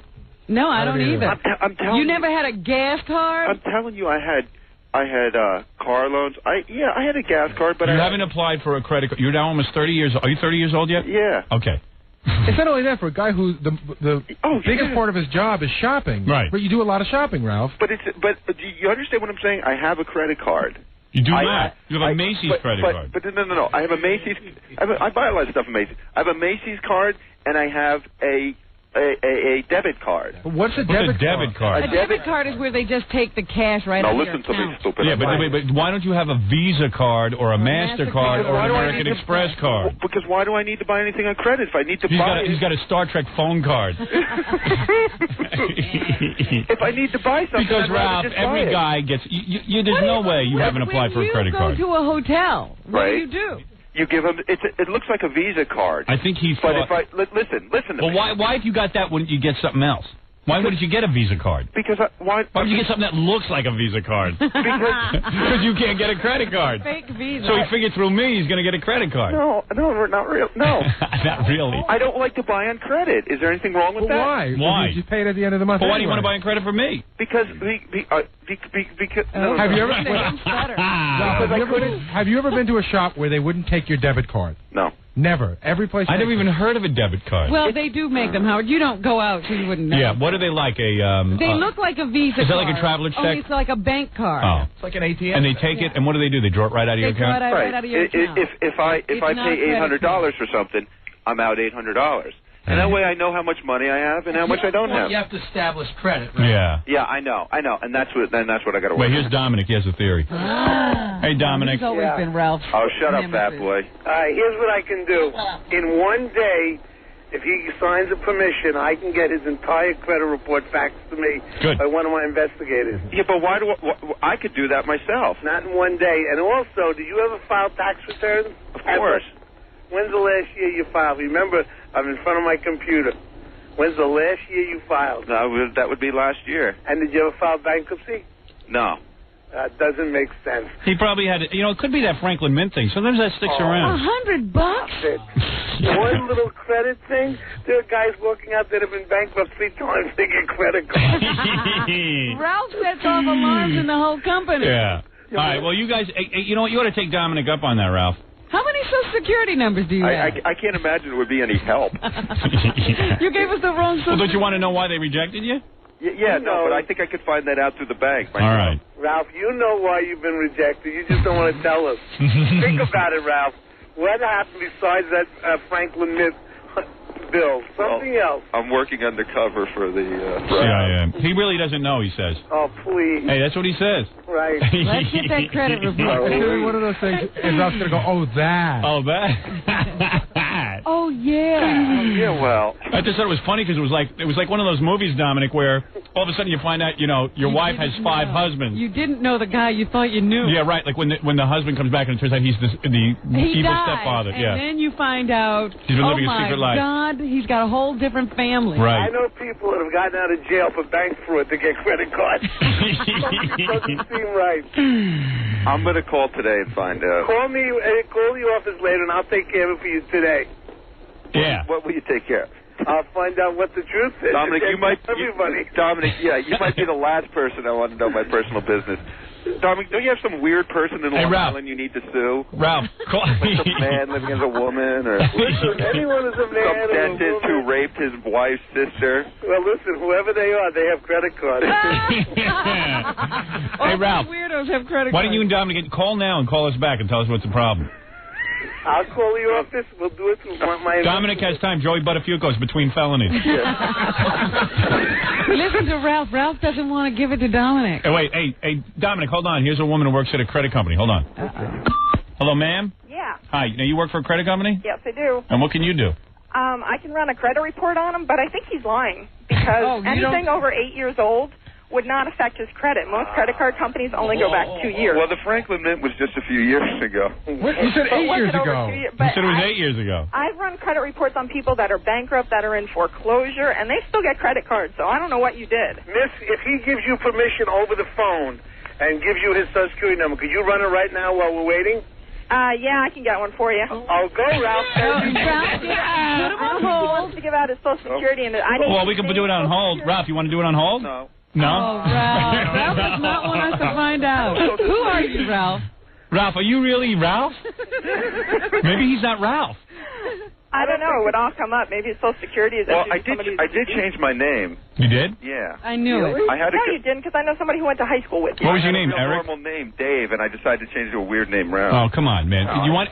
I'll put you guys on hold. You can work it out with this woman. No, that's all right. Come on. I don't want to give my listeners credit card numbers. My listeners. No, we're not going to. You don't have any listeners. You don't we're have gonna any credit cards. We're going to give your Social Security number off the air. Who's we? When did he come to Howard, Robin, and Gary? I'll help set it up. It's my job to set the stuff up.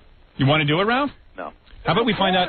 How about we find out the real Ralph Sorella died in 1978? And he took his name and Yeah. identity. How about if he and owes dental records. How about if he owes Frederick from Hollywood about $30,000? He's buying women's lingerie. You sure, Ralph? You don't want this woman can take care of it in 2 seconds? Yeah. You know right now. It comes up in 2 seconds. It's really easy. Yeah, I'm sure it is. Ralph, I'll pay you to do it. How much would you give him? $1,000. Would you give him a credit card? Oh, please. That I can't do. It might be a felony. Ralph's real name is like Igor Kachikov, and they'll be like, turn out he's a Russian spy. Vladimir. Ralph, why don't you do it with this woman? And Dominic will give you $1,000. Just to do it, Ralph. Just 1,000? I'll look for the bargaining. And how much is it going to cost to bail you out? Dominic, how much will you pay me? The only thing that you have is the Franklin Mint. What do you have to worry about?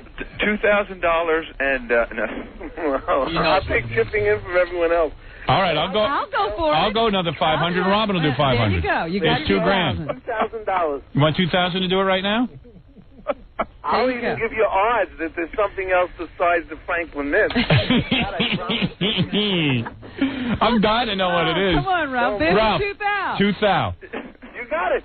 1,000 for me, 500 from Howard, 500 for Oh, man. No? Hold it. 2,000, Ralph. What? I don't know. I don't know what. Serious. All right, 3,000. Screw you. Good Lord. Well, I'll find out anyway today. Hey, wait a second. You know, Ronnie's wife can do the credit check if he doesn't want a stranger doing it. You want Ronnie's wife doing it? Well, you have to be a person in the class that has a right to do it, but since you're his employer and you are about to lend him credit, you have you're in the proper class. Right. Am I right, lady from the credit card company? Yeah, as long as he has Ralph's authorization, yeah. Oh, Yeah. he does, because he gave him the credit card number. Yeah. Yes, Okay.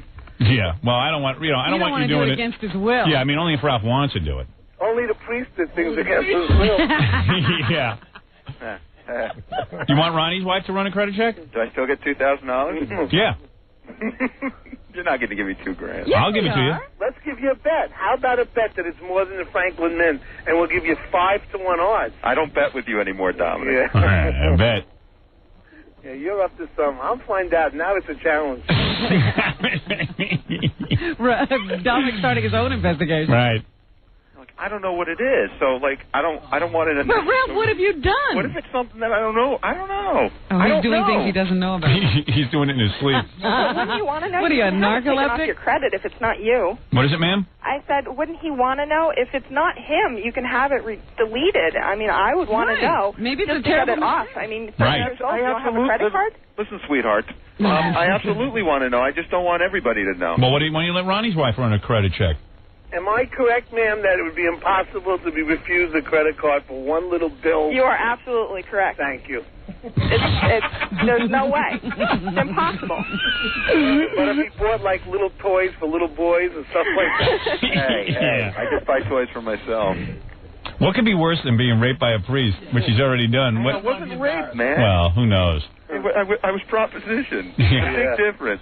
All right. I can't drag this on, Ralph. Do you or do you not want to know? I could either have this woman run a credit check, or I could have Bonnie run it. I get $2,000? Yeah.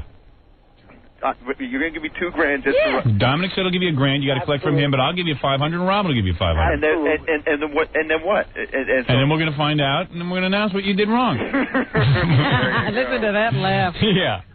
But you didn't do anything.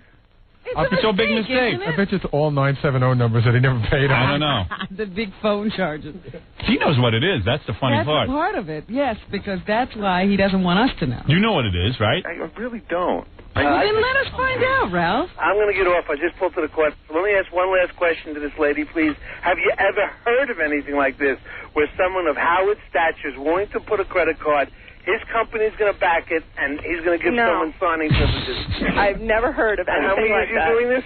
No, because... How many years are you doing this? Since I was 18, 10 years. 10 years. And you never, in 10 years, you've never heard of a situation like this. 10 years. Yeah, because I even heard of anything like that. I even had my wife told. I've seen every credit report under the sun. I've seen people that haven't paid like 60 grand worth of credit cards, and they still get a credit card. So I don't know what I just went to 2,000. Yeah. I gotta know. I gotta know too. Convicted felon. That's 3,000, Ralph. Come on. And Ralph doesn't know. 3,000. All right, I'm hanging up. Wait, don't hang up. Wait, don't hang up. That's $3 grand to know what you did wrong. My agent, whatever he does, I'm bound. Bye-bye. All right, I got to go. Ralph doesn't seem to want to do this. Come on, Ralph, one more time. Tell us we can do it. Ralph? All right. Hold on, wait. Let me get rid of that. I think that's Dominic. Hold on. All right, yeah. Come on. And what do you... All right, forget it. I got to go. $3,000. You know, when Larry Crackhead Davis stepped out of jail, they handed him a stack of credit cards. I'll do it, but I don't want you to like take it, and I want to know what it is first. There's no fun in that. That's no fun. We all find out together. I ain't put up $3 grand so you could give you personal counseling. Right. That will do for free. Yeah. I you know what? What did you do? He knows what he just doesn't want us announcing it. Yeah, I don't know what it is. All right, why don't you go work it out? Why don't you call Bonnie and let her run the credit check? What could it be that he doesn't want us to know? First he wrecks my hair, and then he wrecks my show. Sure you don't want the $3 grand? I want the $3 grand. You just don't want to do it. I just don't. I don't know. You know Charles Manson's been a card holder since 1967. Federal Express, he has an account, and he also has American Express. John Wayne Gacy died with credit cards in his pocket. Wait, here's Bonnie. Bonnie's on the line. Wait. Bonnie? Yes. Hi, honey. Hi, how you doing, Howard? All right. Hi, Bonnie. Hi. You can run credit. You can run credit check, right? I can. Yeah. I really can. Why? What do you need? Well, Ralph. I mean, what do you need a credit check on Ralph for? That's what we want to know. Yeah, that's what we want to know. Because Ralph won't let this woman on the phone get a Social Security number. He's afraid because it's like a listener. She's a listener. But Bonnie, you can trust, Ralph. Absolutely, you can trust me, Ralph. She'll look it up right now and tell us. Give me a Social Security number, Ralph. Why are you laughing?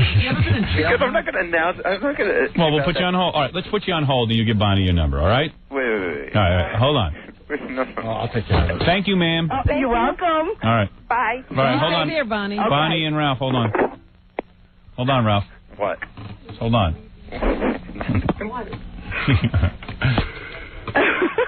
Hold on, Bonnie. Okay. All right, we got to do the news because I got to go shoot my epic. What in the heck is your personal assistant been up to? He's not my personal assistant. Let's distance that. You could be arrested. Yeah. I have to go shoot my biopic, or as I call it, a biopic. You know? All right, let me take a break, Robin.